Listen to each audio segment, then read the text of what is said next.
আসসালামু আলাইকুম রহমতুল্লাহ বারাকাত।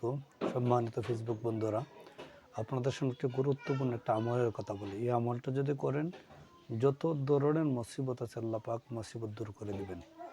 আমলটি হচ্ছে, এশান নামাজের পরে 100 বার দুরূদ শরীফ পড়বেন, যে কোনো দুরূদ শরীফ। আল্লাহুম্মা সাল্লি আলা মুহাম্মদ, আল্লাহুম্মা সাল্লি আলা মুহাম্মদ। এরপরে 499 বার পড়বেন লা হাওলা ওয়ালা কুওয়াতা ইল্লা বিল্লাহ, লা হাওলা ওয়ালা কুওয়াতা ইল্লা বিল্লাহ। আবার একবার পড়বেন লা হাওলা ওয়ালা কুওয়াতা ইল্লা বিল্লাহিল আলিয়্যিল আযীম।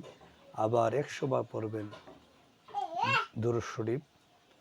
এই দুরূদ শরীফ পড়ার পরে আপনার যে মুসিবত আছে, যে উদ্দেশ্য পড়ছেন, রোগ মুক্তির থেকে, আপনার মেয়েকে বিবাহ দিতে পারছেন না, ঋণ মুক্তির থেকে আল্লাহর কাছে দোয়া করবেন, ইনশাআল্লাহ আল্লাহ পাক তা বিপদ থেকে উদ্ধার করবেন।